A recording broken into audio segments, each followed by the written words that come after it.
So this morning, I want to talk about the messiness of life. You know, living in those places where it's like you know what you're supposed to do, but then you look at the cost of what you're supposed to do and you feel like you've got to compromise because the cost of what the right thing is just going to mess up everything else. And I know some of you are thinking, that's pretty much where I live all the time. If we're honest, most of us do. And I want to look at that question through the book of Esther, from which we just heard Penny read. And when I say the book of Esther, immediately there's three different groups of you here in this room. There is those of you who are like, I love the book of Esther. It is my favorite thing ever. There are those of you who have heard of the book of Esther. And those of you who are like, there's a book called Esther. And the funny thing is, there's not a whole lot of in between in those three groups. But hopefully, we'll tell the story in such a way that all three of you, different groups of people, will enjoy this and find this refreshing. See, the book of Esther takes place in the city of Susa, which is in the Persian Empire about 500 years before Jesus, so about 2,500 years ago. And it's important to think about that this is in the Persian Empire, not in Israel. See, what happened is, as you all know, the people of Israel got hauled off into exile a couple generations prior, and then they get sent back, or are allowed to go back to Israel during the time of Ezra and Nehemiah. But the people, not all of them went home. You see, when they went into exile, God had told them, hey, you're going to be here for a couple of generations, so plant crops, build houses, raise your kids, marry your kids off, have them raise up their own kids and get married off, and pray for the peace of the city where you live. And so that's what these people had done. They had established lives in these places in what was first the Babylonian Empire, and then when the Babylonians got conquered by the Persians, they stayed, and they maintained their faith, and they tried to be faithful to God. And that's where our story picks up with this Jewish community in the Persian capital. And so what happens is the Persian king, here's what you need to know about him. He's into three things: feasting, drinking, issuing decrees. That's his life. That's what he lives for. So the Persian king is holding this feast. And it's this huge feast and long feast, and he's celebrating that he's such a great king. And he calls to his queen, a woman by the name of Vashti, and says, Queen Vashti, come out here and show everybody how beautiful you are. And she says, no. And he's like, if you do that, you're not queen anymore. And she's like, well, then you're just going to have to do that then. And so sure enough, Vashti is no longer queen. And the king needs a new queen. The king needs a new queen.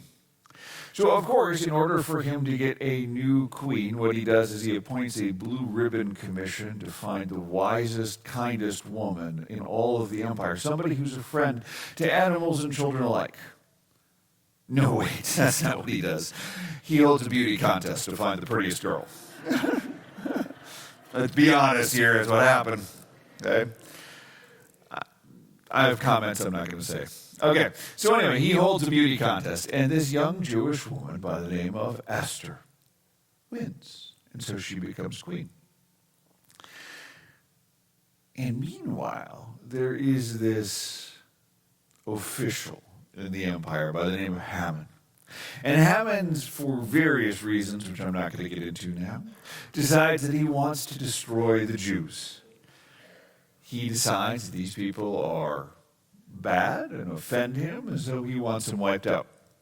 So he gets the king to sign a decree saying on such and such a date, everybody can go attack the Jews and steal all their money from their dead bodies. And it's like, okay, let's roll. And that's where the story picks up that we just heard. Mordecai, Esther's uncle, hears about this, and he's weeping, and he's wailing, and he's out in the city streets. And he tells Esther, you need to go. You need to go talk to the king. You need to tell him to stop this. Because if you don't, we will all be destroyed. And he says this great line in there.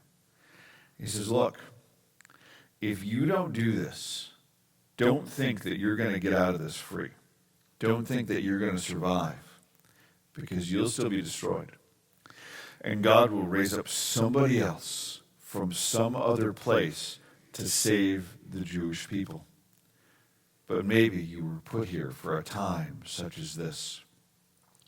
And I want to take just a second and dwell on that passage, because it's one of my favorite passages. And I think that's one of those passages that translates so well to our current situation.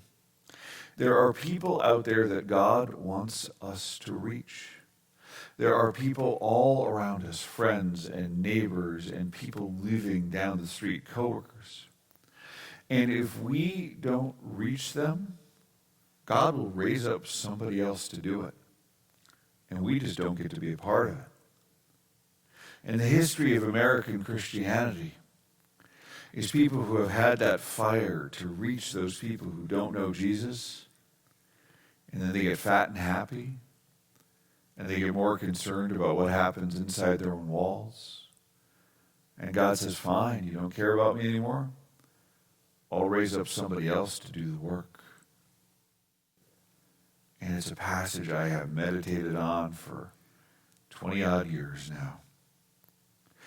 But sure enough, Esther says, look, I haven't seen the king in 30 days, and if you wander in without an invitation, he can have you killed. He should have you killed. In fact, the default position is to have you killed. But sure enough, she goes, and the king says, okay, we'll sign a new decree saying the Jews can defend themselves. And so they do. And it's this great victory, and they celebrate it forevermore in a feast called Purim. So even the Jews still celebrate that today. So what is it about this story that resonates? And I want to pull out a couple of different aspects. And one of them is this. To us, we look at Esther and Mordecai, and we think these guys are heroes. They did great things. And if you ask somebody who would have been a contemporary Jew reading this story, they would have said, yeah, they did great things. But there's some ambiguity in here. Some question marks regarding Esther and Mordecai. They might have done great things, but there's some issues with who they are. Because Esther breaks two of the biggest rules for Jews at this time. She marries a Gentile, a non-Jew, and she's not keeping kosher. She's not following the Jewish dietary laws.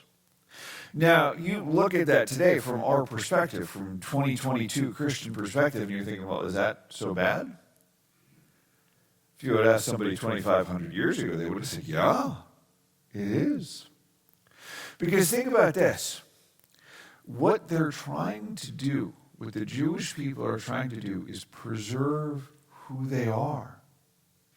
Their nation has been ripped away from their land, transported into exile, and they are trying to preserve who they are. And if those things of not marrying non-Jews and keeping those dietary laws are what makes them distinctive. When you intermarry with other cultures, when you lose those traditions, what makes you different anymore? Think about it this way.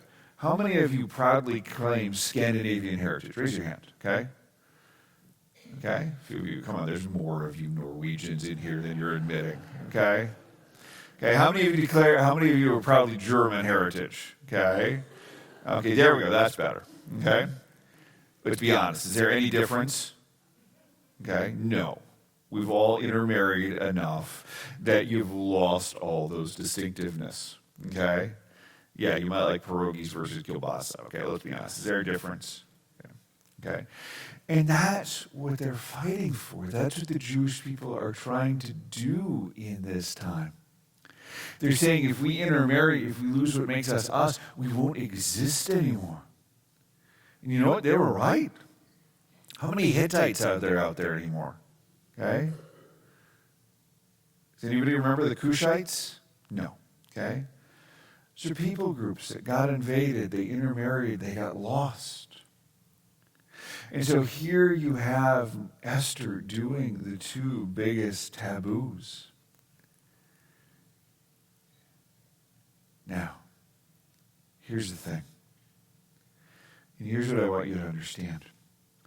It's not that God doesn't love you. It's not that God doesn't use you. But when we make the choices and we make the compromises, there's a price to be paid. Let me explain. Let me give you, for instance, it's a little closer in time. Back in 1997, a year before I met Lorianne, I got involved in various things, and I went to this conference put on by the old ELCA Division for Outreach. And it was this really interesting conference. There was like 35 of us, and we were in Chicago, and it was a 3-day weekend, and we were meeting with this guy named Mark Driscoll. And the guy who put this on, the guy who organized the conference, was one of the smartest guys I've ever met. Incredibly smart, incredibly thoughtful guy. And he said, look, he said, I looked all over. And the only guy I could find who was actually doing Generation X ministry well was this guy. And this was a time when we still cared about Generation X. I know how y'all feel now. But anyway, that aside, it was when we were trying to figure out how to do that ministry. And so he brought in this guy by the name of Driscoll. We spent 3 days talking about it, and it was fascinating. And there was people there. We all talked about how do we reach this generational cohort? How do we reach these people? What works in this context? And Driscoll was a thoughtful, engaging guy. And over the next 10 years, I followed a lot of his books. I read a lot of his stuff. And when I did my internship in Seattle, I went to worship at his congregation a couple of times. And he got bigger, and he got bigger, and he got bigger. And he was writing more and more books, and his podcasts and everything else got bigger, and he ended up on the cover of magazines, and the church got huge. And somewhere along the way, I stopped following his stuff because for whatever reason, the shtick got old for me. And at the time, I couldn't have pointed out why, but it did. And the thing was, he had made compromises with the culture. Compromises in integrity and in the name of wanting more influence with the culture, more people to know who he was. Things that you could make a case for are not being bad in and of themselves. But the bill for those things came due in about 2014. And all the scandals hit at once. He was plagiarizing for his books. He was misusing church funds. He was abusing staff. And the church imploded. And the saddest part of that story was when the church elders said, "We love you, we care about you.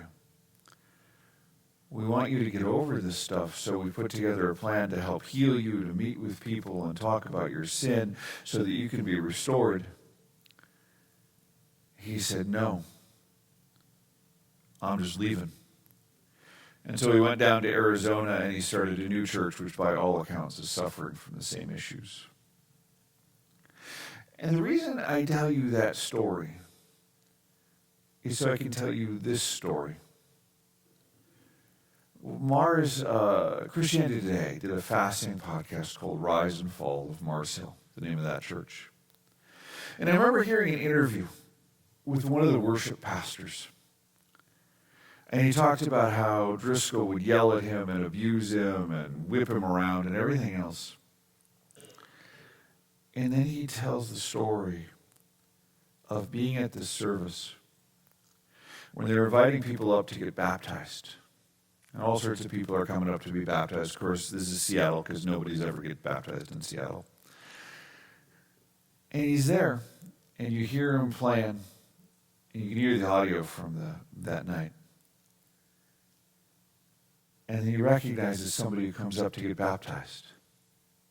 It's his own 8-year-old daughter. His 8-year-old had been there in the congregation sitting with her aunt, his sister.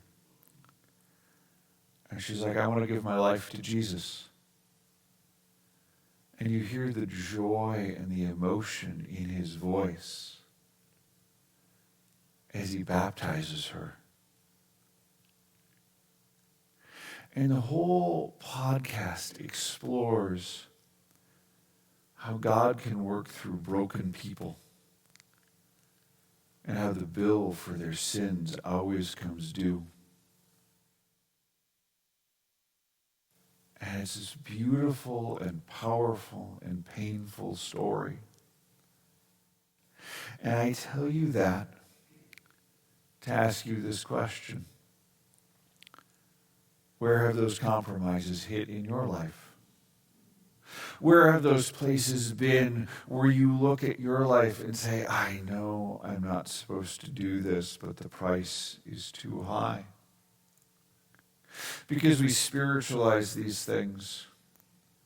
We look at these things and say, well, if I did that, this would be the price. This would be the ruptured relationships. This would be the cost I would pay. And friends, because I care about you, I want to remind you that there's always a price to pay at some point. For Esther, I wonder, I don't know, the text is silent, but I suspect if she has any children with the king, I can't imagine they would be raised Jewish. There's always a price to pay. So let me ask you one other question. Why do we read this passage during Advent? We're lighting the Advent candles, we're singing songs about the coming of Emmanuel. Why are we reading this now? You see, this passage nails the silence that we live in. God doesn't work explicitly in this book at all. This isn't like Isaiah or Ezekiel where you hear them say the hand of God was upon me or fire comes down from heaven or anything else like that. This is a passage, this is a book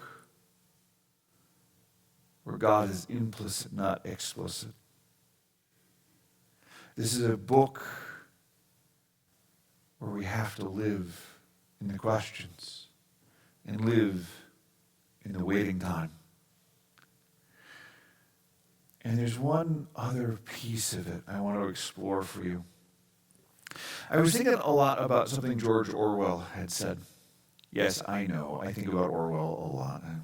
I'm a nerd, I just own it, okay? But Orwell, being one of the brightest political thinkers of the 20th century, made this really interesting observation. He said, look, we get invested in the status quo. And we think the status quo is never going to change. And he didn't say it quite this way, but what it boils down to is we think what we see now is never, ever, ever going to change. And friends, I was a Cold War kid. I grew up always thinking the Russians were our enemies. Always thinking that the Soviet Empire was going to last forever. And so in '89, when the wall comes down, and you see all these Germans out there in the streets holding candlelight vigils, and Germany reunified, it was the weirdest thing. I mean, don't get me wrong, it was wonderful. I was so happy about it. But I could not imagine it even after it happened. And so these people living in Susa, this Jewish community, they had been waiting for a Messiah for a millennia and a half. You can make the case at least since the time of Abraham, maybe even longer.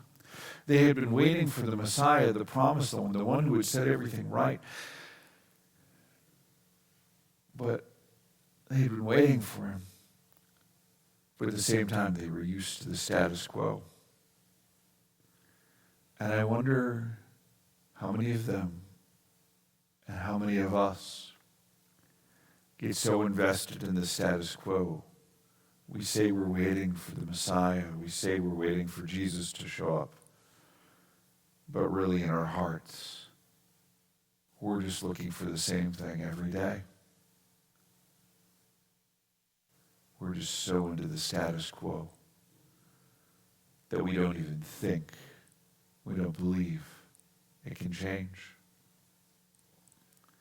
And we see some of that in Esther's story when she says, I haven't seen the king in 30 days.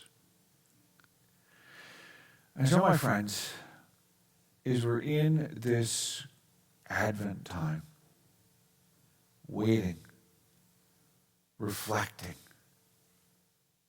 meditating, ask yourself, what am I waiting for?